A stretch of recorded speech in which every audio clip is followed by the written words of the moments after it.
কিন্তু ইরাকের জমিনে এমন কিছু সন্তান ছিলেন যে সন্তানগুলো তাদের আম্মা আব্বার জীবনটাকে অমর করে দিয়েছেন ইন্তেকাল করার পরে। আল্লাহ পাক রব্বুল আলামিনের বন্ধু হযরতে ইউসুফ আসবাত রহমাতুল্লাহি আলাইহির বাড়ি ছিল ইরাকের জমিনে। ইরাকের ইউসুফ আসবাত রহমাতুল্লাহি আলাইহি যখন আল্লাহ পাকের ইবাদত বেশি বেশি করতেছেন, আল্লাহ পাকের ইবাদত করতে করতে হযরতে ইউসুফ আসবাত রহমাতুল্লাহি আলাইহি একদিন আমার আল্লাহর কাছে ডাক দিয়ে বলেন, আল্লাহ গো, আমি আপনার ইবাদত করি, আপনার দাসত্ব করি, আপনি আল্লাহ পাক রব্বুল আলামিনের ইবাদতে আমার মনোমুগ্ধকরতা জাগায়। আল্লাহ আপনি তো বলেছেন দুনিয়ার জমিনের মধ্যে আল্লাহর ইবাদত যারা যারা করবে তারা যেন সর্বপ্রথম ইবাদত করার আগে তাদের আম্মা আব্বাকে ভালো করে নজর রাখে, আম্মা আব্বার খেদমত করে, আম্মা আব্বার প্রতি বেশি বেশি ইহসান করে। আল্লাহ আমি আম্মা আব্বার প্রতি ইহসান করেছি, আম্মা আব্বার প্রতি ভালোবাসা বেশি দেখাইছি। আল্লাহ আমার আম্মা আব্বা আমার প্রতি কতটুকু ইহসান করেছে আমি জানি না, তবে আমি ইউসুফ রহমাতুল্লাহি আলাইহি আপনি আল্লাহর কাছে একটা কথা বলতে পারি, আল্লাহ আপনি যতদিন পর্যন্ত আপনার সৃষ্টি জগতের মধ্যে আমাকে জীবিত অবস্থায় রাখবেন ততদিন পর্যন্ত আমাকে আমার আম্মা আব্বার খেদমত করার অবস্থার মধ্যে রাখবেন। আর আমাকে আপনি আমার আম্মা আব্বার খেদমত করার পরে আপনি আল্লাহর বেশি বেশি ইবাদতের মধ্যে মনোমুগ্ধকরতা সৃষ্টি করবেন। আমার আল্লাহর পক্ষ থেকে আল্লাহর ওলিদের কাছে তো গায়েবের খবর নাই, আল্লাহর ওলিদের কাছে আছে এই ইলহামের খবর।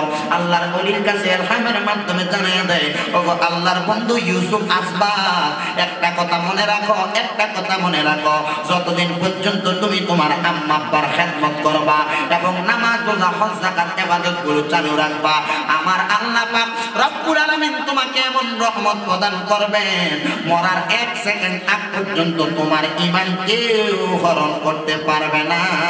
জবান খুলে জোরে জোরে বলেন সুবহানাল্লাহ। ওই রাত্রবেলা হযরত ইউসুফ আসবাত রহমাতুল্লাহি আলাইহি আমার আল্লাহ পাক রব্বুল আলামিনকে একটা সেজদা দিয়েছেন, যাটা কোনো সেজদা নয়, নরমাল কোনো সেজদা নয়। ইউসুফ আসবাতের সেজদাটা ছিল অত্যন্ত মনোমুগ্ধকরতার সাথে। ইত্তাকুল্লাহ ইয়া আইয়ুহাল্লাযীনা আমানু, আল্লাহ পাক বলেছেন হে ঈমানদারগণ, আমানুত্তাকুল্লাহ, তোমরা আল্লাহর প্রতি তাকওয়া রাখো, আল্লাহকে ভয় করো। শুধু তাই নয়, ওয়াল তানজুর নাফসুম মা কদ্দামাত লিগাদিন ওয়াত্তাকুল্লাহ ইন্নাল্লাহা খাবীরুম বিমা তা'মালুন। আল্লাহকে ভয়ের মতো ভয় করো এবং তার সাথে সাথে আমার আল্লাহ পাকের প্রতি বিশ্বাস রাখো, কেননা আমার আল্লাহ পাক রব্বুল আলামিন তোমাদের সকল কাজ সম্পর্কে অবগত এবং সকল কাজ সম্পর্কে জানেন।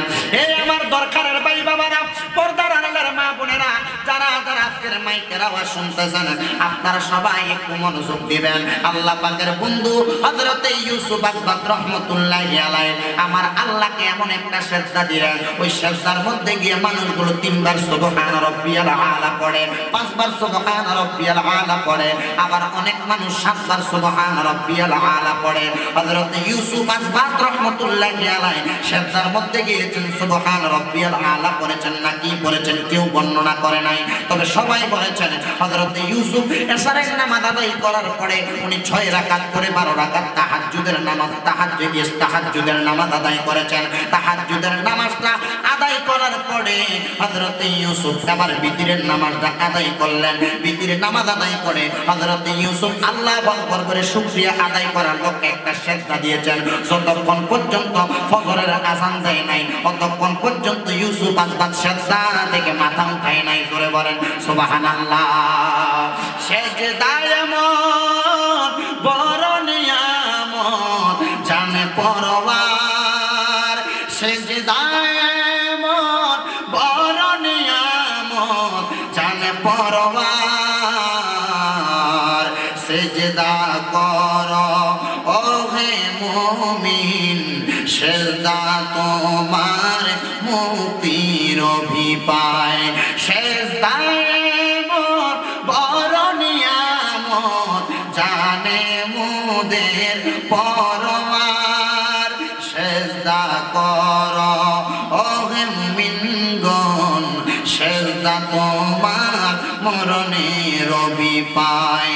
সেজদা করেছিলেন আখির নবী হযরত মুহাম্মদ সেজদা করেছেন আখির নবী হযরত মুহাম্মদ সাল্লাল্লাহু আলাইহি ওয়াসাল্লাম উপাদিতে রহমত খোদার ফরমান রাদিয়াল্লাহু আনহুম ওয়া রাদু আন কোরআনে প্রমাণ সেজদাকারীর প্রতি আল্লাহ খুশি এই কথা কোরআনে প্রভুর ফরমান বলেন সেজদায়ে মন বড় নিয়ামত আল্লাহর কোরআনে প্রভুর ফরমান সেজদা করেছিলেন হযরত আবু বকর ওমর ওসমান আলী হায়দার সেজদা করেছিলেন হযরত আবু বকর ওমর ওসমান হায়দার সেই সেজদাতে পেয়েছেন তারা জান্নাতের জামিনদার জান্নাত শুধু পাবে তারা ইমানের সাথে সেজদা করে যারা এই সেজদা তো সেই সেজদা নয় সেজদাতে খুশি থাকে সেই পরওয়ার এই সেজদা তো সেই সেজদা নয় সেজদাতে খুশি থাকে সেই পরওয়ার আপনারা জোরে বলেন বাবা আল্লাহকে খুশি করার জন্য সেজদা করার দরকার আছে না নাই আর জবান খুলে বলেন বাবা সেজদা করার দরকার আছে না নাই হযরত ইউসুফ আসবাত যখন এমন ভাবে প্রত্যেকদিন সেজদা দেয় ইউসুফ আসবাতের আম্মা এবং আব্বা জান প্রত্যেকদিন তারা তাদের ঘরের মধ্যে শুয়ে থাকেন একদিন ইউসুফ আসবাত এমন সেজদা দিয়েছেন এমন সেজদা দিতে দিতে এলাকার সকল মানুষ সহ ইউসুফের জামানায় বড় বড় আল্লাহর ওলিগণ হযরত ইউসুফকে উপাধি দিয়েছেন আবেদ হযরত ইউসুফকে উপাধি দিয়েছেন সলিহিন হযরত ইউসুফকে উপাধি দিয়েছেন নেককার কিন্তু বাবারা হযরত ইউসুফ আমার আল্লাহর কাছে ডাক দিয়ে বলেন আল্লাহ আমি কোনো আবেদ নই আমি কোনো সলিহিন নই আমি কোনো ইবাদতকারী নই আল্লাহ জানি না দুনিয়ার মানুষ কেন আমাকে আবেদ উপাধি দিয়েছেন কিন্তু আমার আল্লাহর পক্ষ থেকে ইউসুফের কাছে একটা গায়েবী আওয়াজ আসে আলহাম আসে ও ইউসুফ তোমার আম্মা আব্বা পাশের ঘর থেকে তোমার জন্য দোয়া করে আর তোমাকে আমার আল্লাহ জনগণের কাছে পপুলারিটি করে দেয় আমার আল্লাহ পাক তোমাকে জনগণের কাছে মাহরুম মুকাররাম করে দেয় সম্মানিত করে দেয় ইউসুফ চিন্তা করো না ও ইউসুফ একটা কথা বেশি বেশি মনে রাখবা যদি তুমি মানলাহুল মাওলা ফালাহুল কুল যদি তুমি আমার আল্লাহর হয়ে যাও সারা দুনিয়া তুমি ইউসুফের হয়ে যাবে একদিন ইউসুফ আসবাত রহমাতুল্লাহি আলাইহি আমার আল্লাহ পাক রব্বুল আলামিনকে সেজদা করতেছেন হঠাৎ করে ইউসুফ আসবাতকে দরজার মধ্যে এসে কে জানি ঘরের দরজায় ডাক দেয় আসসালামু আলাইকুম ওয়া রাহমাতুল্লাহ দরজাটাকে খোলা যাবে আবার অল্প কিছুক্ষণ অপেক্ষা করার পর আরেকজন ডাক দিচ্ছেন আসসালামু আলাইকুম ওয়া রাহমাতুল্লাহ দরজাটাকে খোলা যাবে তৃতীয়বার ডাক দেওয়া হয় ও ইউসুফ আসসালামু আলাইকুম ওয়া রাহমাতুল্লাহ দরজাটাকে খোলা রাখবে ইউসুফ তো সজাগ নয় হযরত ইউসুফ সেজদার মধ্যে অবনত হয়ে আছেন কিন্তু ডাক দেওয়ার পরে জবাব দিচ্ছেন না হযরত ইউসুফ যখন জবাব দেয় না ঘরের দরজা থেকে ওই মানুষটা ঘরের দরজার বাহিরে চলে গেলেন ঘরের দরজার বাহিরে যাওয়ার পরে সকাল যখন হয়ে যায় হযরত ইউসুফ রহমাতুল্লাহি আলাইহি হযরত ইউসুফ আসবাত নামাজটা পড়ার পর ঘরের দরজার বাহিরে আসছে ঘরের দরজার এক প্রান্তে ইউসুফ আরেকটা দরজার প্রান্তের মধ্যে ইউসুফের আম্মা জান দাঁড়িয়ে আছেন ইউসুফের আম্মা জান ডাক দিয়া কই ইউসুফ আমি মা তোমার ঘরের দরজার বাহির থেকে ডাক দিয়েছিলাম গতকালকে রাত্রবেলা 3 বার তুমি কি আমি মায়ের ডাকটা শোনো নাই ইউসুফ ডাক দিয়া বলেন আম্মা জান না না না আমি তো আপনার ডাকটা শুনি নাই আম্মা জান আপনি কেন আমাকে ডাক দিয়েছেন তবে হ্যাঁ আমি 3টা ডাক শুনেছি তবে আমার একটা ইচ্ছা ছিল আমি যেন আমার সেজদা থেকে মালিকের কাছ থেকে মাথাটা না তুলি এই জন্য তুলি নাই আম্মা আপনি আপনার গলার আওয়াজ শুনেছি, তবে আমি বলতে পারবো না আপনি ডেকেছেন না দুনিয়ার মানুষ। ও আম্মা, তবে আমার কাছে একটা জিনিস সবচাইতে বড় দৃঢ় বিশ্বাসওয়ালা, আমি সেজদার মধ্যে থাইকাও আমি আপনার ডাকের মধ্যে সাড়া দিতে পারি না, আমার মনে কষ্ট নাই। তবে আপনি যে আমাকে ডাকছেন, আপনি কতটুকু গুনাহগার হয়েছেন আমি তো জানি না। মা ডাক দিয়া কই, ইউসুফ রে, আমি মা তো জানতাম না তুই নামাজ পড়স। ইউসুফ ডাক দিয়া কই, মা আমি নামাজ পড়তেছিলাম কথা সত্য, তবে নবীর হাদিস প্রমাণ করে যত বড় নামাজের মধ্যে থাকুক না কেন আম্মা আর আব্বা যদি সন্তান বইলা নামটা ধরে ডাক দেয় গো, নামাজ বন্ধ রাইকা আম্মা আব্বার ডাকে সাড়া দেওয়া ওই সময় সন্তানের জন্য দায়িত্ব আবশ্যক হইয়া যায়। ইউসুফ রে, আমি মা তোরে ডাকলাম, তুই কেন জবাব দিলি না? ইউসুফ ডাক দিয়া কয়, আম্মা আমি কেমনে জবাব দিতাম গো মা, আমি আমার আল্লাহর ইবাদত করেছিলাম। এবার আম্মা জান আল্লাহর কোরআন তেলাওয়াত করে শোনাইতাছে। কিসে তেলাওয়াত? কোরআন তেলাওয়াত করে শোনাইতেছেন। আমি আল্লাহর কোরআন তেলাওয়াত করব, আপনারা জবান খুলে একটু আল্লাহু আকবার বলবেন। আল্লাহু আকবার ওয়া লিল্লাহিল হামদু, বিসমিল্লাহির রাহমানির রাহিম, ওয়া'বুদুল্লাহা ওয়া লা তুশরিকু বিহি শাইআন ওয়া বিল ওয়ালিদাইনি ইহসানা।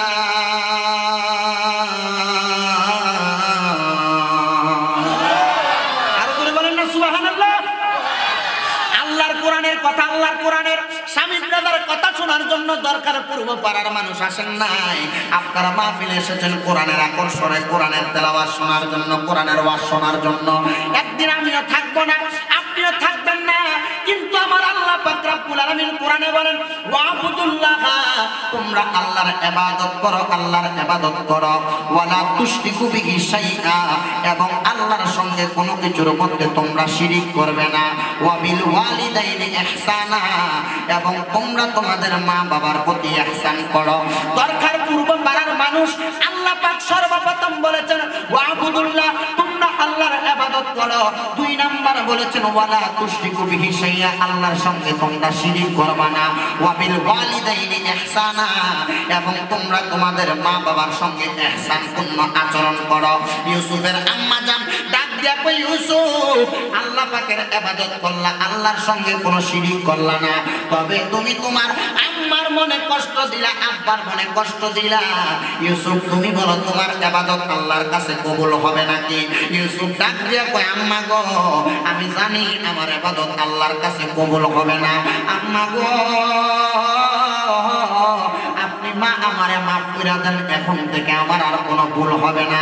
ইউসুফের আম্মা ডাক দিয়া কয়, আব্বা জান যা তোরে মাফ করে দিলাম, তোর কোনো চিন্তা নাই, তোর কোনো ভাবনা নাই। এবার আম্মার কথাটা শুই না হযরত ইউসুফ ঘর থেকে বাইরে হয়ে গেলেন। ইউসুফ এমন ভাবে 1, 2, 3 মাস পর্যন্ত আল্লাহর ইবাদত করতেছেন। হঠাৎ করে 3 মাস পরে হযরত ইউসুফের কাছে আবার ঘরের দরজায় এসে কে জানি ডাক দেয়, আসসালামু আলাইকুম ওয়া রাহমাতুল্লাহ। ঘরের দরজাটা কি খোলা যাবে? ইউসুফ আমি তোমার মা। আবার ডাক দেয়, আসসালামু আলাইকুম ওয়া রাহমাতুল্লাহ। ঘরের দরজাটা কি খোলা যাবে? ইউসুফ আমি তোমার মা। আসসালামু আলাইকুম ওয়া রাহমাতুল্লাহ।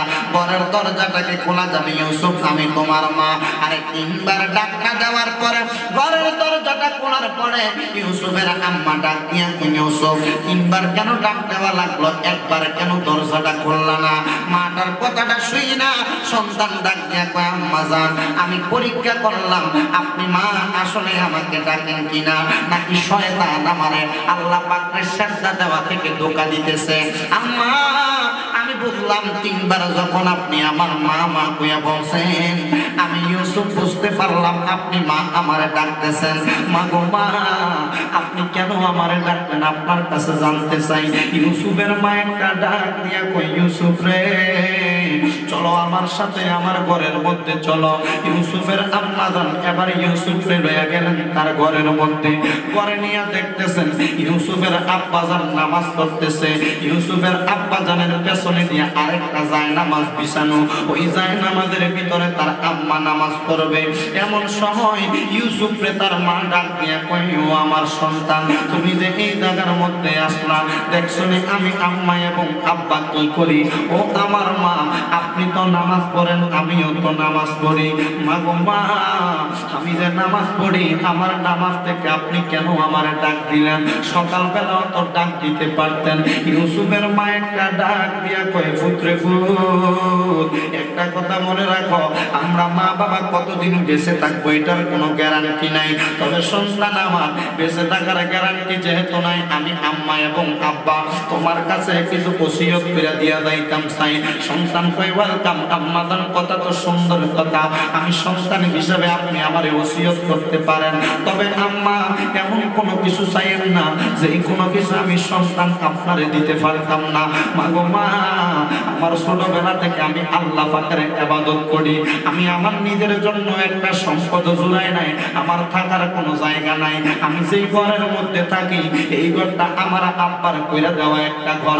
ও আম্মা, যদি আমার মরণ হইয়া যায়, আমার কাফনের কাপড়টাও তো আমার টাকা দিয়ে কিনা যাইতো না। আম্মা কি ওসিয়ত করবেন বলেন? আম্মা ডাক দিয়া কই, ইউসুফ তুমি তোমার আব্বার সামনে যাইয়া বসো। সুবহানাল্লাহ বলনা। ইউসুফ তুমি তোমার আব্বার সামনে যাইয়া বসো। যখন সামনে যাইয়া বসে রে, ইউসুফের আব্বা ডাক দিয়া কই, ইউসুফ তোমার তো আমিও তালাশ করছিলাম, তুমি আসছো ভালো কথা, ইউসুফ তুমি বসো। ইউসুফের আম্মা পাশে দিয়া বসছে। ইউসুফের আব্বা এবং আম্মা জান দুইজন ডাক দিয়া কই, ইউসুফ একটা কথা তুমি মনে রাখবা। আম্মা গো, কি মনে রাখতাম? বলে আমি তো তোমার মা। বলে হ্যাঁ। আমি তো তোমার আব্বা। বলে হ্যাঁ। তাইলে তোমার কাছে একটা কথা বলল, আমি যে আম্মা, আমি যে আব্বা জান, আম্মা আব্বারে তো এখনো পর্যন্ত সন্তান হিসেবে কোনো কিছু দাও নাই। ইউসুফ রে, আমরা আম্মা আব্বার মরা পর্যন্ত তোমার কাছে আমাদের কোনো চাওয়া পাওয়া নাই। ইউসুফ, আমাদের কোনো চাওয়া পাওয়া নাই, তবে তুমি আমাদেরকে ওয়াদা দাও, আমরা আব্বা আম্মা যেদিন মারা যাবো, মরার পর থেকে তুমি আমরা আব্বা আম্মারে কি দিতে পারবা? অবাক করা বিষয়। দুনিয়ার মা বাবা সন্তানের কাছে চাই দুনিয়াতে বেঁচে থাকা অবস্থায়। ইউসুফের আম্মা এবং আব্বা তার কাছে চাইলেন, আব্বা আমরা দুনিয়াতে বেঁচে থাকা অবস্থায় তোমার কাছে কিছু চাই, তোমার কাছে চাই আমরা মারা যাওয়ার পর তোমরা আমাকে কি দিবা? সুবহানাল্লাহ। তাহলে ওই আম্মা আব্বাগুলো অদ্ভুত মা বাবা। কি মা বাবা? অদ্ভুত মা বাবা। এগুলা কোনো সাধারণ মা বাবা নয়, অবশ্যই এগুলা কোনো হাকিকতান বিষয় জানে বিদায় দুনিয়ার কোনো কিছু সন্তানের কাছে চায় নাই, চাইছে আখেরাতে কি দিবে। সুবহানাল্লাহ জোরে পড়েন, আর জোরে পড়বেন না সুবহানাল্লাহ। এখন আমাদের আম্মা আব্বা মারা যাওয়ার পর আমরা আমাদের আম্মা আব্বাকে কি দিব, এটা আমার কথা থেকে শুনলে হবে না।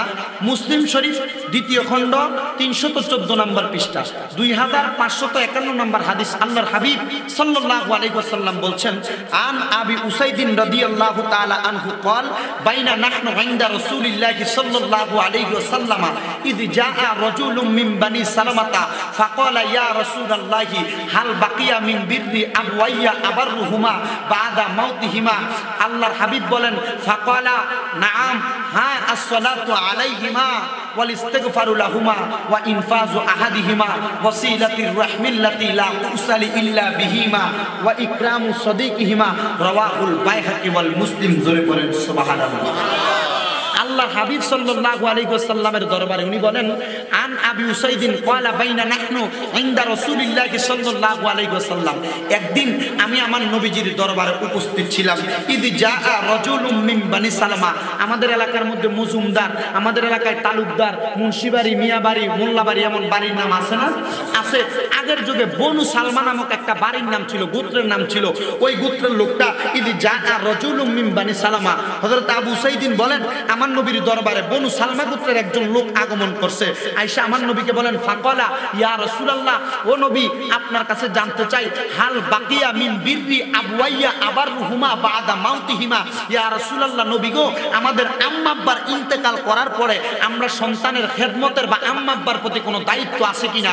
আল্লাহর হাবিব বলেন, ক্বালা নাআম, হ্যাঁ অবশ্যই তোমাদের আম্মা আব্বা ইন্তেকাল করার পরে তোমাদের দায়িত্ব রয়েছে। ইয়া রাসূলুল্লাহ, দায়িত্বটাকে আল্লাহর হাবিব বলেন, দায়িত্বটা হলো ক্বালা আসসালাতু আলাইহিমা, তোমরা বেশি বেশি করে তোমার আম্মা আব্বার জন্য দোয়া করবা। না না, জোরে কন্যা সুবহানাল্লাহ।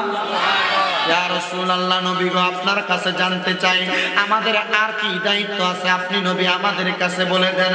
আমার নবী বলতেছেন, ওয়াল ইস্তিগফারু লাহুমা, এবং তোমার আম্মা আব্বার জন্য ক্ষমা প্রার্থনা করবা। ওয়া ইনফাজু আহাদিহিমা, এবং তোমার আম্মা আব্বার আশা পূরণ করবা। তোমার আম্মা আব্বার কাছে কেউ টাকা পাও না, টাকাগুলা পরিশোধ করে দিবা। ওয়া ইনফাজু আহাদিহিমা, তোমার আম্মা আব্বা মরার আগে নিয়ত করছিল মক্কা মদিনা যাইব হজ করবার লাগা, তোমার আম্মা আব্বার হজটা বদলি হজ করাইয়া দিবা।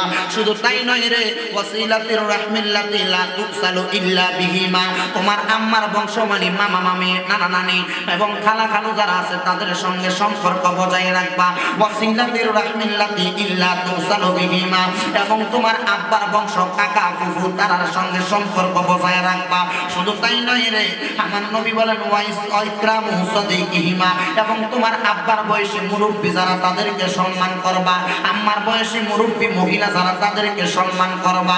বাইরে আজকে যাদের আম্মা নাই আব্বা নাই, দুনিয়াতে আব্বা আম্মারে যত খেদমত করতে হইলে অন্ধকার কবরে যাওয়ার পর আব্বা আম্মার খেদমতটা কিন্তু একটু বাড়াইয়া বাড়াইয়া করা লাগবে। এটা দুনিয়ার টাকার খেদমত না, এটা দুনিয়ার পয়সার খেদমত না। আম্মা আব্বা মারা যাওয়ার পরে আম্মা আব্বার জন্য দোয়া করাটা একটা খেদমত, আম্মা আব্বার জন্য ক্ষমা প্রার্থনা করা এটা একটা খেদমত, আম্মা আব্বার সঙ্গে খেদমত এগুলার পরে আম্মা আব্বার ওয়াদা রক্ষা করা, ঋণ পরিশোধ করা এটা একটা খেদমত, আম্মা আব্বার আত্মীয় স্বজনের খবর নেওয়া এটা একটা সম্পদ, আব্বার বয়সী এলাকার মুরব্বীদেরকে সম্মান করা এটা একটা খেদমত। আমার দরকার পূর্ব পাড়া কিশোর যুব সুন্নি যুব সংঘের উদ্যোগে ষষ্ঠ সুন্নি মহাসম্মেলনের ভাই বাবারা বন্ধুরা, পর্দার আড়ালে আছেন আমার মা বোনেরা। এবার ইউসুফ এবং তার আম্মা এবং আব্বা দুইজন একসাথে হইয়া আম্মা আব্বা ডাক দিয়ে কই, ইউসুফ রে একটা কথা মনে রাখবার ইউসুফ, আমি আম্মা এবং তোমার আব্বা তোমার কাছে একটা কথা বইলা দিয়া যায়, আমি আম্মা যদি মারা যায়, আমি আব্বা যদি মারা যায়, তুমি আমার জন্য কি করবা? ইউসুফ ডাক দিয়া কয়, আমার নবীর হাদিসের মধ্যে দেখলাম আমার নবী বলেছেন আম্মা আব্বার লাগা দোয়া করার জন্য, আমার নবী বলেছেন আম্মা আব্বার জন্য ক্ষমা প্রার্থনা করার জন্য, আমার নবী বলেছেন আম্মা আব্বার ঋণ পরিশোধ করার জন্য, আমার নবী বলেছেন আম্মা আব্বার আত্মীয়দের সঙ্গে সম্পর্ক বজায় রাখার জন্য, আমার নবী বলেছেন আম্মা আব্বার বয়সী মুরব্বীদেরকে সম্মান করার জন্য। মা গো মা, আমি তো এই কাজগুলাই করব, আপনি আমার দোয়া করে দিয়া যান। ইউসুফের আম্মা কয়, সন্তান এই 5টা কাজের মধ্যে সবগুলা কাজ তুমি করা লাগবে না। ও আম্মা, আপনার জন্য কি করা লাগবে আপনি আমারে বইলা দেন। মা ডাক দিয়ে কয়, ওয়াইকরামু সাদিকিহিমা, আমার বয়সী কোনো মুরব্বী মহিলা দেখবে মার নজরে দেখবা, উল্টা পাল্টা নজরে নয়। এবং ওয়াসিলাতির রাহমিল্লাতি লা তুসালু ইল্লা বিহিমা, আমার আত্মীয় স্বজন দেখলে তাদের প্রতি ইহসান করবা, দান সদকা চাইলে এগুলা করে দিবা। ওয়াইনফাজু আহাদিহিমা, আমি আম্মা আব্বার ওয়াদাগুলা পূরণ করবা। পুত্রে পুত, আমি মার এবং তোমার আব্বার কোনো ওয়াদা নাই, আমাদের কোনো ওয়াদা নাই, তুমি পূরণ করা লাগবে না। তবে একটা কথা বইলা দে, আমার আল্লাহ যে বলেছে ওয়াল ইস্তিগফারু লাহুমা, আম্মা আব্বার জন্য বেশি বেশি ক্ষমা প্রার্থনা করি। আমি মারে ডাক দিয়া কো, আমি আব্বার হাতের মধ্যে হাত রেখে কো, আমরা আম্মা আব্বা মারা যাওয়ার পর আমাদের জন্য ক্ষমা প্রার্থনা করবি। ইউসুফ চোখের পানি বানে ডাক দিয়া কয়, মা গো মা, ও আমার আব্বা, আপনি কেমন করে মনে করতে পারলেন আপনি মা মারা যাবেন, আমার আব্বা মারা যাবে? আমি খুব আপনার জন্য ক্ষমা প্রার্থনা করতাম না। ও ইউসুফ, আর 1 নাম্বার শর্ত হইল ওয়াসসালাতু আলাইহিমা, আম্মা আব্বার জন্য বেশি করে দোয়া করবি। ওয়াদা করস না, ওয়াদা করস না। সন্তান ডাক দিয়া কয়, মা আমি যদি আপনার জন্য দোয়া না করি, ও আব্বা আমি যদি আপনার জন্য দোয়া না করি, তাইলে তো আমি আপনাদের সন্তান বলে সাব্যস্ত হইতাম না। এমন সন্তান দরকার এলাকায় আছে, এক ঈদের মধ্যে আম্মা আব্বার কবর জিয়ারত করছে, এখনো পর্যন্ত আম্মা আব্বার কবরের পারে যায় না। এমন সন্তান আছে আম্মা আব্বার জন্য একবার দোয়া পড়াইয়া এখনো পর্যন্ত আম্মা আব্বার কবরের কাছে যাস নাই। এমন সন্তান আছে 40 দিন যাওয়ার পর আম্মা আব্বার কবরের কাছে গেছো, এখনো পর্যন্ত আম্মা আব্বার কবর ছিল না। এমন সন্তানও আছে আম্মা আব্বার মাটি দিয়ে বাড়ির মধ্যে আসলো, এখনো পর্যন্ত আম্মা আব্বার কবর কোনটা দেখাইলে তুমি বলতে পারবা না।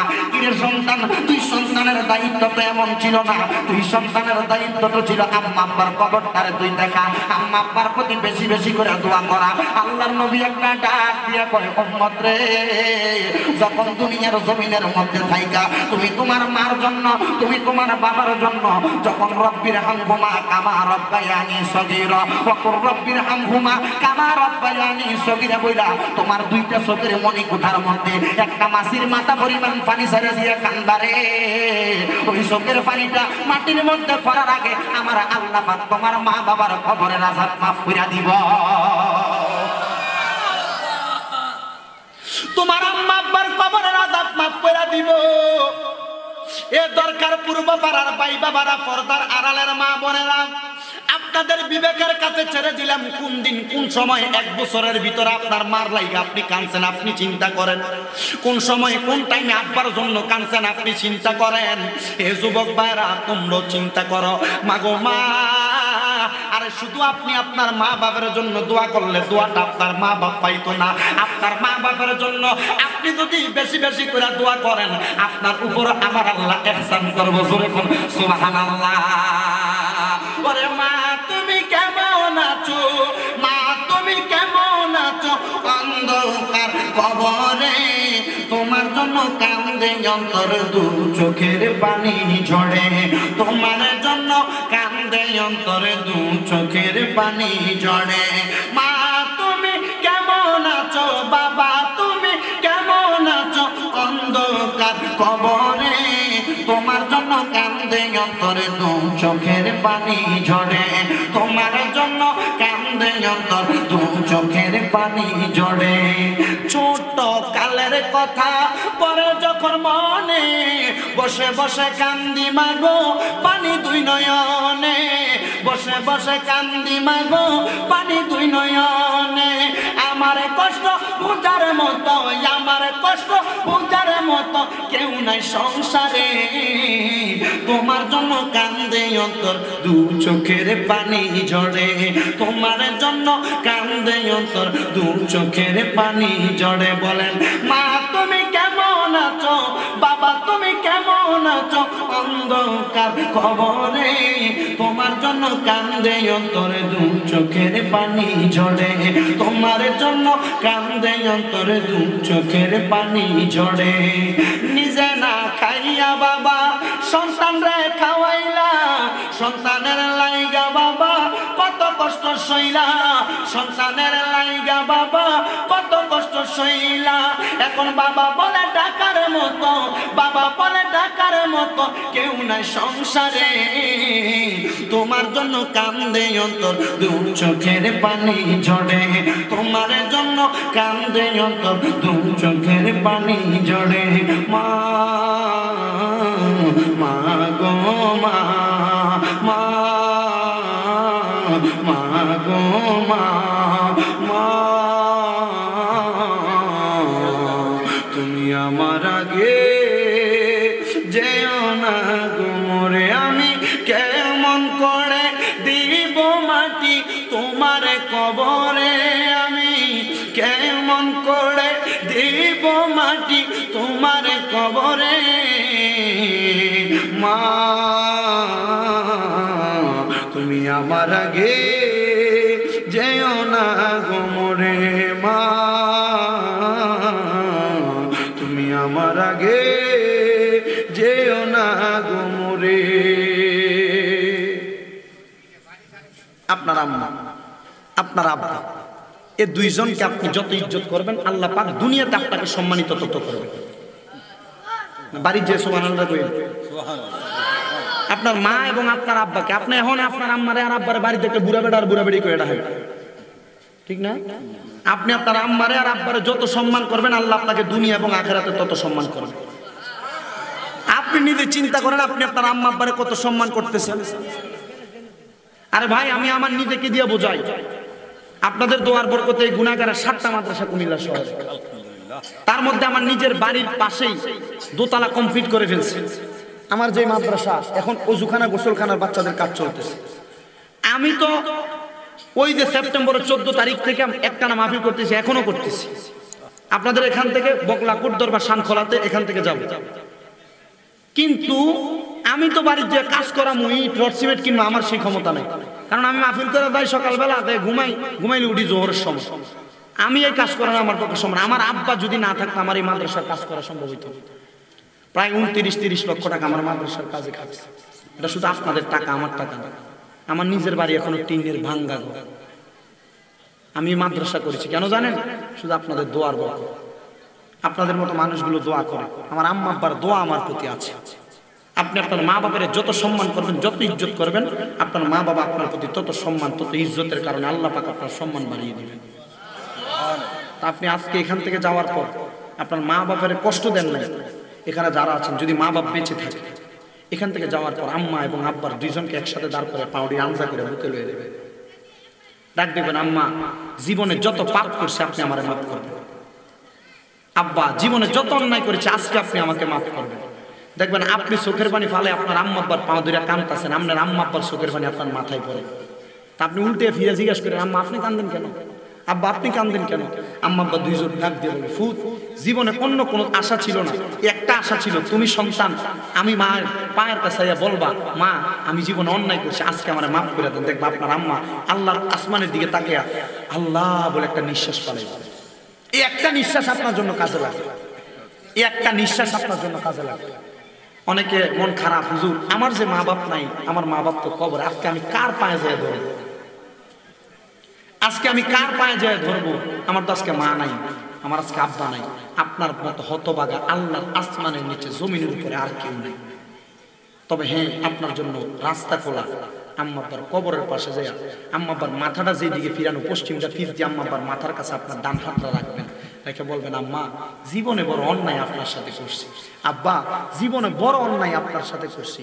একবার, দুইবার, তিনবার বলবেন, আর দোয়া করবেন, রব্বির হামহুমা কামা রব্বায়ানি সগীরা ওয়াকুর রব্বির হামহুমা কামা রব্বায়ানি সগীরা। এটি পুরানো ওয়াজ, রব্বির হামহুমা কামা রব্বায়ানি সগীরা ওয়াকুর রব্বির হামহুমা কামা রব্বায়ানি সগীরা।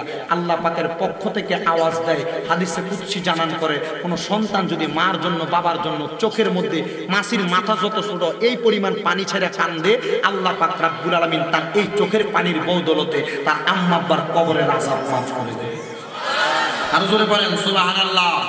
সবাই জোরে জোরে একটু দুরূদ শরীফ আদায় করেন। আল্লাহুম্মা সাল্লি আলা মুহাম্মাদ ওয়া আলা, এমনি দিলে বুঝছ না পানি কেমন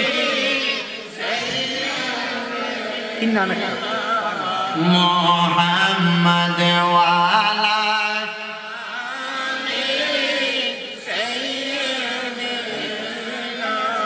মুহাম্মাদ পড়েন। আল্লাহুম্মা সাল্লি আলা মুহাম্মাদ ওয়া আলা সাইয়্যিদিনা মুহাম্মাদ ওয়া আলা সাইয়্যিদিনা।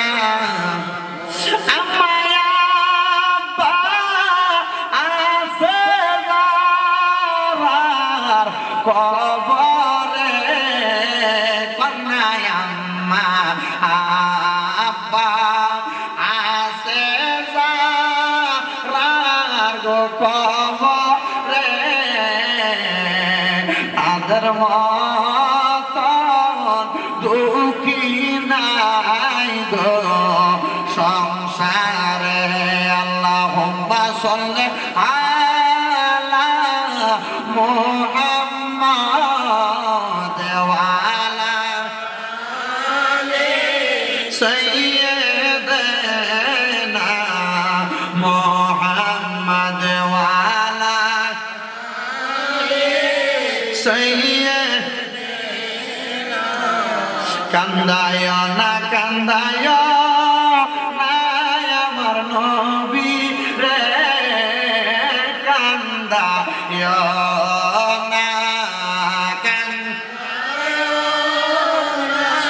আমার নবী রে কান্দাইলে কাঁদবা হাসরে আল্লাহুম্মা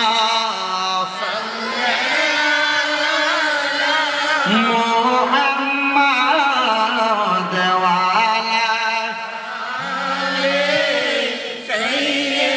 সাইয়্যিদিনা মুহাম্মাদ ওয়া আলা জোরে বড় মোহাব্বত নিয়ে ঈমান তাজা হবে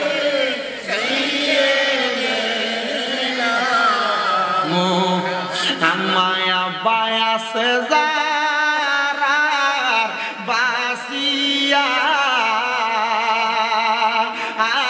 আম্মা আব্বা আসে জারার বাসিয়া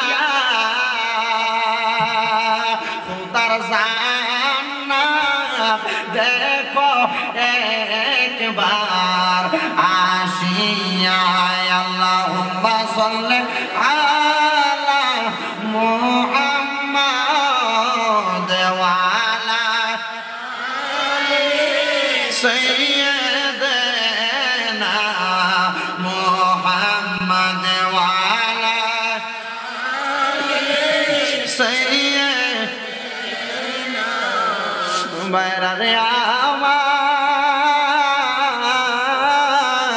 একবার একটু মনোযোগ দাও ইউসুফের আম্মা ইউসুফের আব্বা জায়গাটার মধ্যে বইসা রইছে আম্মা আব্বা যখন একটা জায়গায় বসা আম্মা আব্বা দুইজন ডাক দিয়া কই ইউসুফ রে টাকা চাই না পয়সা চাই না ধন চাই না দৌলত চাই না তুমি ইউসুফের কাছে আমরা আম্মা আব্বা একটা জিনিস চাই রে ইউসুফ আম্মা আব্বা মারা যাওয়ার পরে আমরার জন্য একটু বেশি করে দোয়া কইরো সন্তান ডাক দিয়া কয় মা গো মা ও আমার আব্বা আমি আপনার জন্য দোয়া করতাম না কার জন্য দোয়া কইরাম আম্মা আব্বা খুশি হইয়া আল্লাহর আসমানের দিকে ছায়া ডাক দিয়া কয় আল্লাহ আমার সন্তানটা আমার জন্য বেশি করে দোয়া করছে আমার জন্য দোয়া করবে এমন কথাটা আমার সন্তান বইলা দিয়া গেছে মাওদ তোমার কাছে আমি দোয়া কইরা দিয়া যায় আমার সন্তানটাকে তুমি জামানার বড় মুজাদ্দিদ বানাইও আমার সন্তানটারে তুমি বড় মাপের আল্লাহর ওলি বানাইও আল্লাহর পক্ষ থেকে গায়েবী আওয়াজ আসতেছে ইউসুফ আসবাতের আম্মা তোমার সন্তানটারে ওলি বানানো লাগবে না তোমার সন্তান অটোমেটিকলি তার ইবাদতের মাধ্যমে ওলি হইয়া গেছে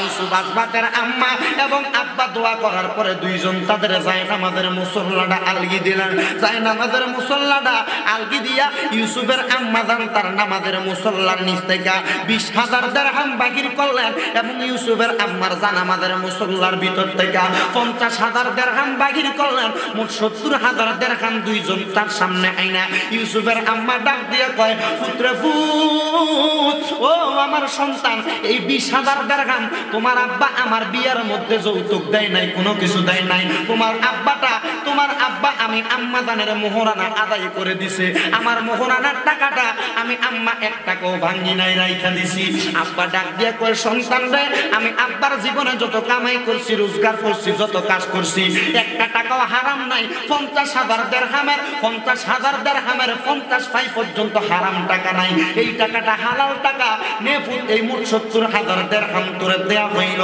আমরা আম্মা আব্বা মারা যাওয়ার পরে আম্মা আব্বার লেগে দোয়া করবি সন্তান আম্মা আব্বারে ডাক দিয়া চোখের পানি দিবালে ডাক দিয়া কয় মা গো মা আপনি বলেন আমি আপনার কি মা কই তুই আমার ফুল বাবা ডাক দিয়া কয় বাবা আপনি বলেন আপনি আপনার কি কয় তুই আমার ফুল তাইলে যদি সন্তান হইয়া থাকি আমি সন্তান তো এমনি দোয়া করব টাকা দিছে না কেন মা বাপ ডাক দিয়া কয় টাকা তো এমনি দেই নাই পুত্রে পুত তুই তো জীবনে কোনো টাকা ইনকাম করস নাই শুধু আমার মাওলার ইনকাম করে মাওলার চাইছ আরে দুনিয়ার মানুষগুলা তোরে বিচার করবার লাগে টুয়ায় আমার আল্লাহ তুই ইউসুফরে খোঁজে মাফ করার জন্য ইউসুফ রে তোর কোনো টাকা নাই পয়সা নাই আমরা আম্মা আব্বা তোর এটা ওয়ারিস সূত্রে সম্পদ হিসেবে দান কইরা দিছি সুবহানাল্লাহ আরো জোরে কর না আর দুনিয়ার ফুতেরে যদি লুগাইয়া নিয়ে ফুতেরে কইতো নে তোরে 50,000 দিছি ফুতে মা বাপের মুরগি দেশি মুরগার লগে লগে টার্কি মুরগা রাইন দেখা পাইব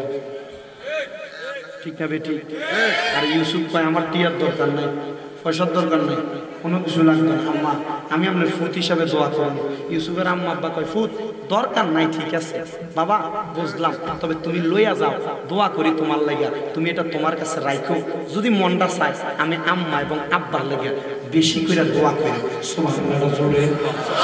বর্তমানে অনেক কুলাঙ্গার সন্তান আম্মা আব্বার ওয়ারিশ সূত্রে কানি কানি বিঘায় বিঘায় কাঠায় কাঠায় সম্পত্তি পাইছে, কিন্তু মা বাপের লাগে দোয়া করার লাগে কোনো খবর খবর। ওর বাড়ির যাওয়ানোর সময় মাশাআল্লাহ একবার দরকার বাজারে যে মিষ্টিটা বালা, এই মিষ্টিটা লইয়া যা, ঠিক না বেটি? ওর বাড়ি যাওয়ার সময় মুরকাটা বালাটা খাইয়া ওর বাড়ি লইয়া যা, কারণ বউ যদি পরে আবার খোড়া দেয়, দেখছি তো আমার বাবার বাড়ি গেছো, কি লইয়া গেছো আমি দেখছি না, মিষ্টি এটি খাইছি ভিতরে একবার আটার লাড্ডু হয়ে রয়েছে, এর লাগে এই মিষ্টি না পঞ্চ মিষ্টি লইয়া যা, কিন্তু তার মার এতে কিন্তু একটা বেলা একটা দিন মাসে মিষ্টি খাবায় না। আমার মিশা কথা কইলা না, মিশা কথা কইছি তো মনে হয় ঠিক কথা। তুমি তোমার আম্মা আব্বারে যে চোখে দেখবা, শ্বশুর শাশুড়ির অবহেলা না, শ্বশুর শাশুড়ির আম্মা আব্বার মতো দেখো। আবার শ্বশুর শাশুড়ির বেশি করে আম্মা আব্বারে কষ্ট দিয়ে লাইবা, আল্লাহ সাফার দাঁত ফলাই দিব, ঠিক না বেটি? মায়ের কি কম হইব? মাওলা ফাকের মায়ের শেষ সাইতের ভাই একবারে ফাড়াই লেবে। আল্লাহ আমাদেরকে বোঝার তৌফিক দান করে। একটু ইকুড়া কমাস না বাবা, দেখুন আরে এ বেটা ইকুড়ে একটু কমা, ক্যাকো করে ক্যাকো করে, একটু ইকুড়া কমাই হালকা, ইকু কমা না। মাইক ঠিক আছে, মাইক বালা, মাইক সুন্দর। তো সাউন্ডের নাম কি? Digital sound. দোয়া করে তোর ব্যবসার লাগে সুন্দর, ভালো ভালো ওই ইকুটা, কারণ আমি ইকু দিয়ে আওয়াজ করি, আমি এমনি বালা। আল্লাহ পাক সে আম্মা আব্বার প্রতি আমাদেরকে ইহসান করার তৌফিক দিন। দেখছি না আমি কই না জোরে কইতেন না আমি। আর এলাকার মা বোন যারা ওয়াজ শুনতেন মন চাইতেছে, আমরা আব্দুল মিয়ার বাড়ি, আব্দুল আলিম মিয়ার বাড়িতে মাশাআল্লাহ প্রজেক্টরের মাধ্যমে আপনারা দেখতে দেখতে ওয়াজ শোনার ব্যবস্থা করে দিয়েছে। আপনারা যাইবেন, আপনারা দাওয়াত, তার লাগে তাবারুক রাখছো নি মাশাআল্লাহ, আপনারা লাগেও তাবারুক আছে। আপনারা শুনতেন আব্দুল আলিম মিয়ার বাড়িতে যাইবেন। তো আমরা ওয়াজের ধারাবাহিকতা চলে আসছি, ওয়াজের শেষের দিকে আসছি। সবে ওয়াজ শুরু করার এই শেষ করার আগে একটু দুরূদ শরীফ পড়বেন। পানি দিয়ে দর্শক একটু করতে একটু জোরে দুরূদ শরীফ পড়েন। আল্লাহুম্মা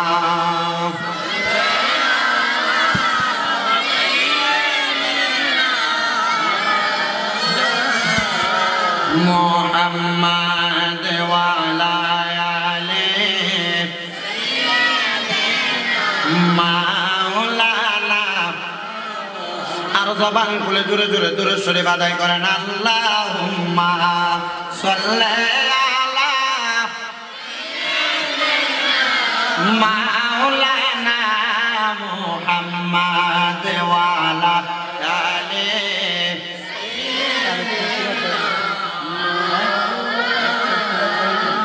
নবী গো আপনার ভালোবাসায় আল্লাহর বন্ধু হওয়া যায়। নবী গো আপনার ভালোবাসায় ঈমানের স্বাদ পাওয়া যায়। আল্লাহুম্মা সাল্লি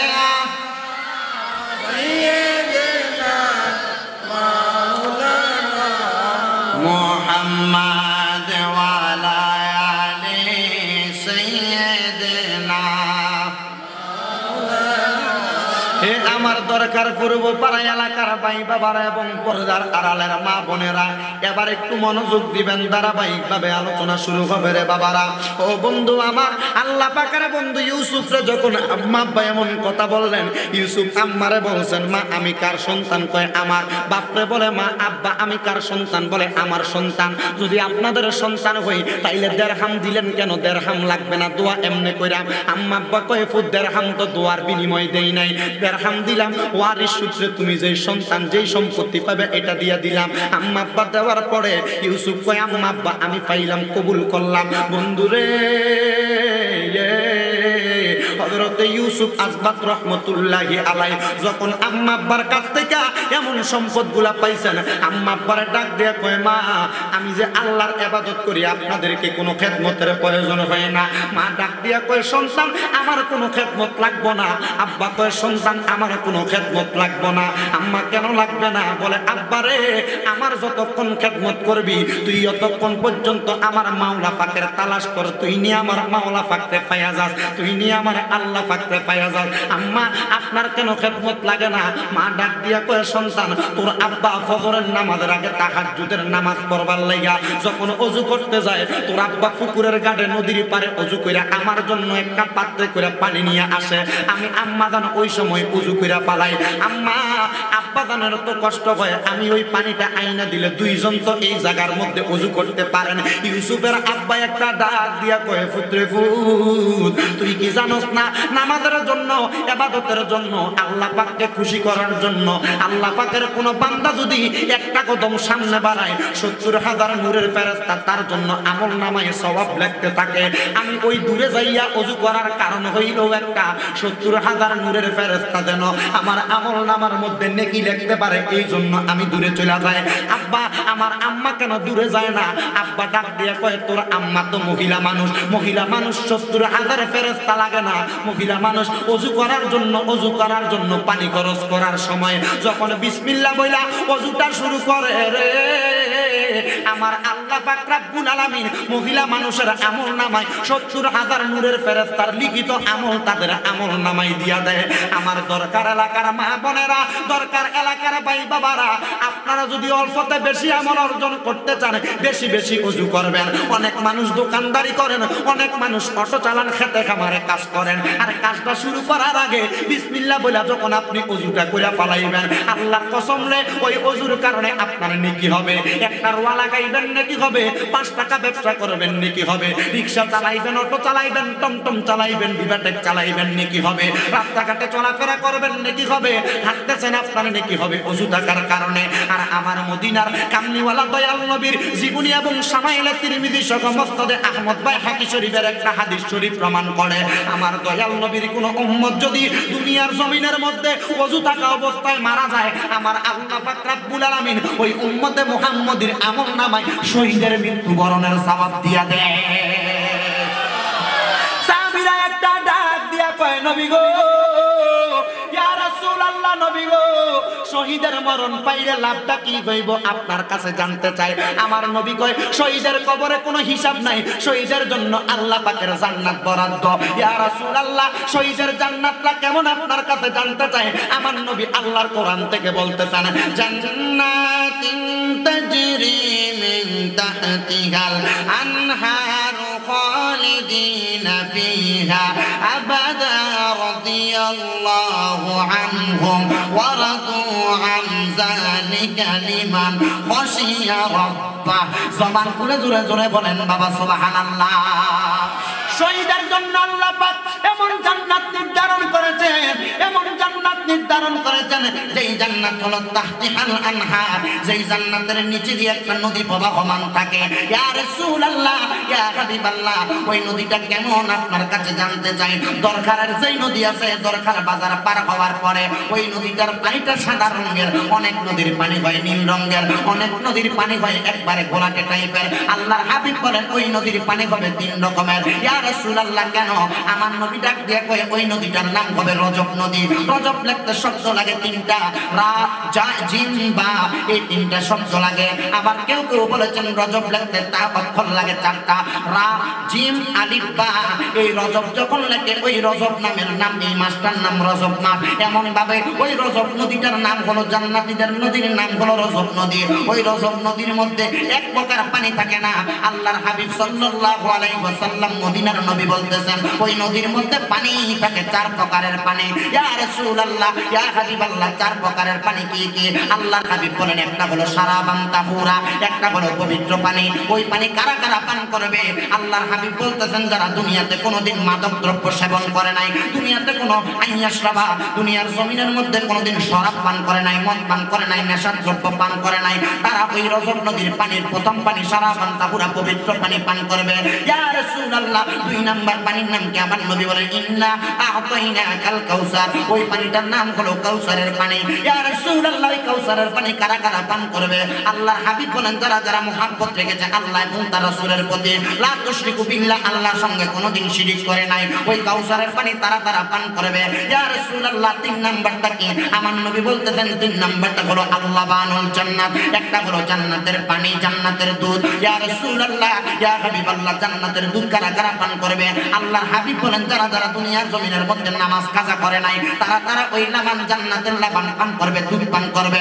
ইয়া রাসূলুল্লাহ, ইয়া হাবিবাল্লাহ, 4 নাম্বার পানিটার নাম কি? আল্লাহ নবী বলতেছেন 4 নাম্বার পানির নাম হলো জান্নাতের মধু।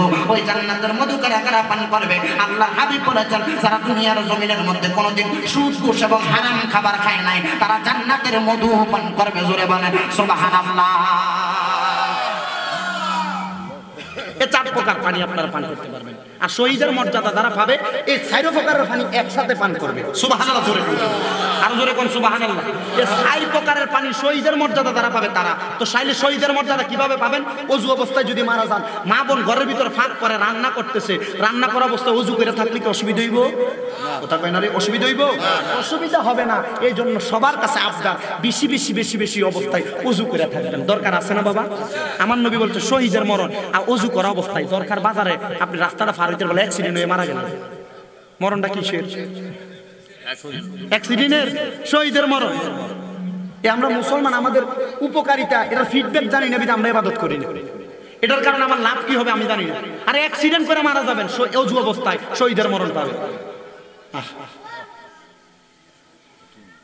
চিন্তা করেন, ঘুমে মারা গেছেন, আপনাদের ঘুমাইতে যান, প্রস্রাব করে হারা দিন তো ভানি লনে না, হাত পাও ধুন না, কোন রকম জায়গায় রাখতে কামবাজ করে করে ভিত্তা দেয়। ঠিক না বেটি? কেন আপনার বিবেকটা কি দেন আপনি একটু ওযু করতেন? কতক্ষণ সময় লাগবে? আর ঠান্ডা এখনকার ফোলাফাইন অথবা মুরব্বী হোক যা হোক, শুনছি যে কালা দোকানের এক দোকানের সামনে দিয়ে ওষুধ আমি মাস্ক লইতেছি, এক দোকানের সামনে দাঁড়িয়ে আর এই দোকানে আরে এমন শীত ঠান্ডা, প্রস্রাবে ধরলো 2 রান দিয়ে জাতা দিয়ে ভিত্তা থাকি প্রস্রাব করি রই ধরুন। চিন্তা করছেন মুরব্বী?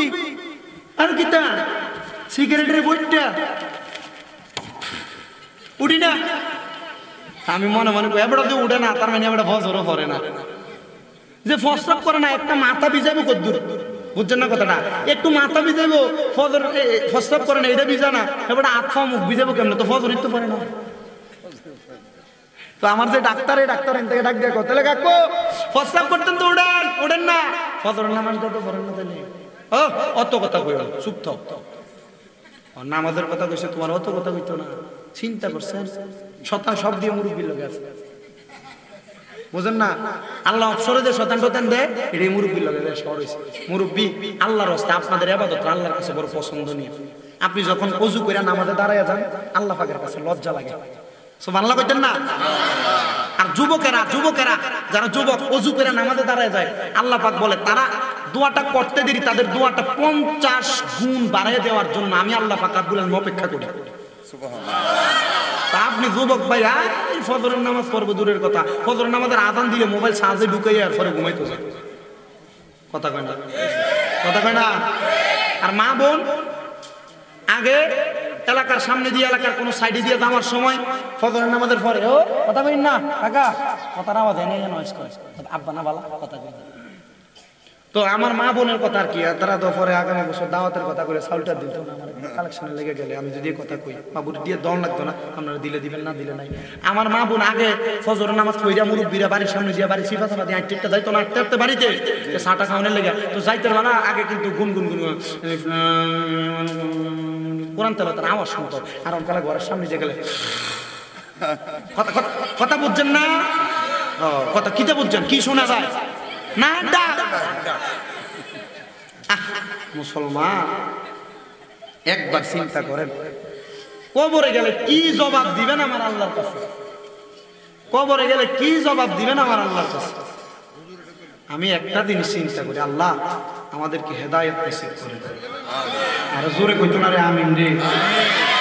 মনে করেন সাপোজ আরেকটা জিনিস বোঝাই দেয়, আজকে আপনারা জানেন না আপনার এমন সার্টিফিকেটের কোনো দাম নাই। কথা কয় না কেন? ইমানের সাথে আমল নাই, কবরে আপনার এমন সার্টিফিকেটের কোনো দাম নাই। উপজেলা পরিষদের মধ্যে আপনি একটা দরখাস্ত করবেন, উপজেলা পরিষদ দরখাস্ত করবেন, আপনার ইউনিয়নের চেয়ারম্যানের সিগনেচার নাই, আপনার এটা কোনো ভ্যালু আছে? সচিবে তো এটা ফিরে ফালাই দিব। হ্যাঁ, চেয়ারম্যানের সিগনেচার কো, সচিবে, উপজেলা চেয়ারম্যানের সচিবে এটা ফিরে ফালাইবো, চেয়ারম্যান পর্যন্ত পৌঁছাইতো না। তা আপনাকে অন্ধকার কবরে যাওয়ার আগে আপনি এটার ভিতরে যদি ঈমান এবং আমলের গ্যারান্টি না দেন, অন্ধকার কবরে যাওয়ার পর যে 3 প্রশ্ন করব, এই প্রশ্নওয়ালা ফেরেশতা যদি দেয় আল্লাহর নবীর মান তামাসসাকা বিসুন্নতি ইনদা ফাসাদি উম্মতি ফালাহু আজরুন মিয়াতা শাহিদা, এই অর্জন যদি না থাকে, এটা সিগনেচার না থাকে, এই সময় তো রহমতের ফেরেশতা এনে আমরা সব ছিঁড়ে ফেলাই দিবে। কথা বুঝেন নাই? আরে এই সময় তো আর কোনো দরখাস্ত নাই, সবকিছু আল্লাহ জানে। এটা উদাহরণস্বরূপ বুঝাইলাম। ওই সময় তো আপনি ফেল, তখন আপনার কি অবস্থা হবে? একটা কথা মনে রাখেন, একটা কথা মনে রাখেন, যেন আল্লাহ পাক রব্বুল আলামিন আপনার ইবাদত, আপনার ঈমানের সাথে আপনার ইবাদত আল্লাহ কবুল করে এমন কিছু কাজ করেন, এমন কিছু কাজ একটু বেশি বেশি করেন। যদি না করতে পারেন তাহলে আপনি আল্লাহর কুরআনের মধ্যে আটকা পড়ে যাবেন। আল্লাহ পাক বোঝার তৌফিক দান করুন। সবাই দরুদ শরীফ আদায় করে সালাতুন ইয়া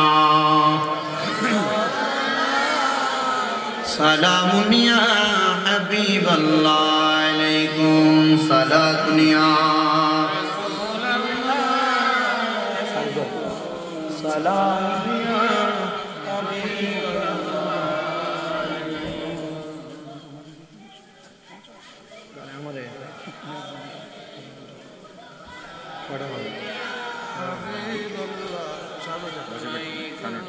জোরে কোন মারহাবা, আর জোরে কোন মারহাবা।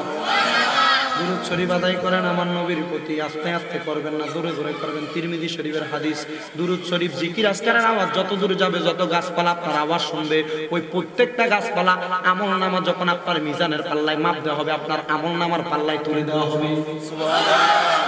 হ্যাঁ বন্ধু আমার, ওই ইউসুফ আসবাত রহমতুল্লাহি আলাইহি আম্মা জান আব্বা জান দুইজন বলেছেন আমাদের কোনো অসুবিধা নাই, তুমি আল্লাহর ইবাদত করো।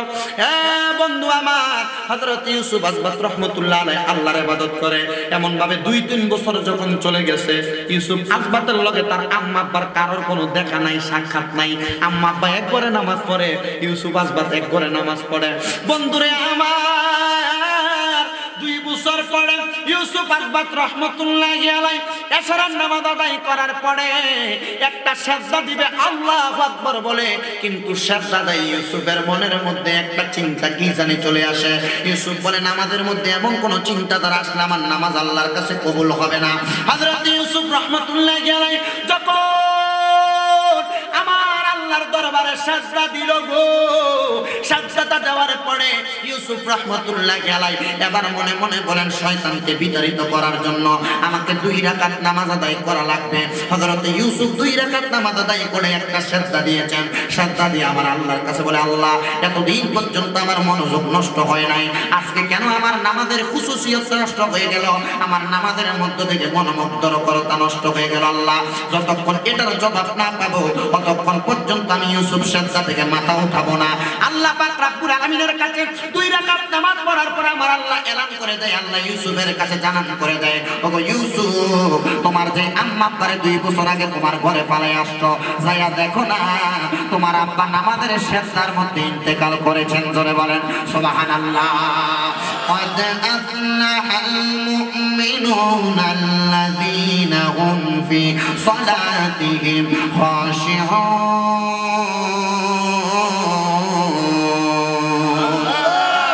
আল্লাহ বলেন কদ, অবশ্যই আফলাহা, আফলাহাল মুমিনুন, অবশ্যই অবশ্যই আফলাহা সফল কাম আল মুমিনুন যারা ঈমানদার, আল্লাযিনা যাহারা ফি সলাতিহিম খাশিউন, নামাজের প্রতি মনোযোগী হয়েছে, নামাজের প্রতি বিনীত হয়েছে। ইউসুফ আসবাতের আম্মা জানতো নামাজের প্রতি বিনীত হইয়া নামাজে মরছে, তারা সফল কাম। শুধু সফল কাম নয়, তার মরণটা হয়ে গেছে জান্নাতি মরণ। দরজাটা খুইলাম, হযরত ইউসুফ তার আম্মা আব্বার ঘরের দরজাটা এবার খুললেন, খুইলা যায় দেখতে তার আম্মা আব্বা 2 জন সিজদার মধ্যে পড়ে আছে। যাচ্ছে। ইউসুফ দাঁড়িয়ে রইলেন, হয়তোবা শয়তান আমার ধোঁকা দিতে পারে। সেদ্ধ অবস্থার মধ্যে, সেদ্ধার মধ্যে অবস্থান করার পরে ইউসুফ চিন্তা করলেন, সুবহান রাব্বিয়াল আলা একবার পড়েন, সুবহান রাব্বিয়াল আলা দুইবার পড়েন, সুবহান রাব্বিয়াল আলা তিনবার পড়ছে। তিনবার পড়ার পরে হযরত ইউসুফ রাহমাতুল্লাহি আলাইহি বলতেছেন, মা সেদ্ধা থেকে মাথা উঠাই না। এবার পড়েন সুবহান রাব্বিয়াল আলা, সুবহান রাব্বিয়াল আলা পাঁচবার পড়ছে, সেদ্ধা থেকে মাথা উঠাই না। সুবহান রাব্বিয়াল আলা, সুবহান রাব্বিয়াল আলা এবার সাতবার পড়ছে, মাথা মুবারক এবার যখন উঠাই না। ইউসুফ যে আম্মার মাথার মধ্যে ধরলেন, আব্বার মাথার মধ্যে ধরলেন। আব্বা আম্মা দুইজন মাথাটা ধরার পরে ডান দিকে কাত হয়ে পড়ে গেছে। নাকের কাছে হাত দিলেন, আম্মা আব্বার নাক দিয়ে কোনো নিঃশ্বাস আসতেছে না। ইউসুফ বুঝতে আর দেরি পায় নাই, ওগো আমার আম্মা জান, ওগো আমার আব্বা জান, আপনারা দুনিয়ার মধ্যে নাই, আপনারা দুনিয়া থেকে ইন্তেকাল করে পরলোক গমন করেছেন। আল্লাহ জানি না আমার মা বাবারে আপনি কেমন করে পছন্দ করেছেন। মা বাবাকে যদি আপনি পছন্দ না করতেন, আমার আম্মা আব্বা তো জান্নাতি হতে পারতো না। আল্লাহ আপনার কাছে করিয়া আপনি আমার আম্মা আব্বারে কবুল মঞ্জুর করে নেন। ও বন্ধু, ইউসুফ আসবাব রাহমাতুল্লাহি আলাইহি তার আম্মা আব্বারে কাফন করাইয়া গোসল করাইয়া আবার যখন নিলেন জানাজার নামাজ পড়ানোর জন্য, জানাজার নামাজটা পড়াইয়া হযরত ইউসুফ রাহমাতুল্লাহি আলাইহি জানাজার নামাজটা পড়াইয়া যখন ইউসুফ রাহমাতুল্লাহি আলাইহি শেষটাও কোনো তো মা বাবারে দেখলেন, চোখের পানি ফেলতে পারেন না। নামাজ আদায় করে আম্মা আব্বার জন্য বেশি বেশি দোয়া করে আম্মা আব্বারে নিয়ে কবরের মধ্যে নামাইতে গেছে। কবরের মধ্যে নামাইতে যাইয়া হযরত ইউসুফ রাহমাতুল্লাহি আলাইহি দেখলেন আম্মা আব্বা দুইজন অন্ধকার কবরে শোয়া, দুইজনের মাথার বেরিগুলো টানগুলো ছুটাইয়া দিলেন। ছুটাইয়া দেওয়ার পরে গো ইউসুফ আসবাব রাহমাতুল্লাহি আলাইহি দেখলেন আম্মা আব্বার কবরের মধ্যে সুন্দরভাবে শুয়ে আছেন, মাটি দিয়া দাফন করে। আর ইউসুফ আসবাব চোখের পানিগুলা ফালাইয়া ফালাইয়া কান্দে।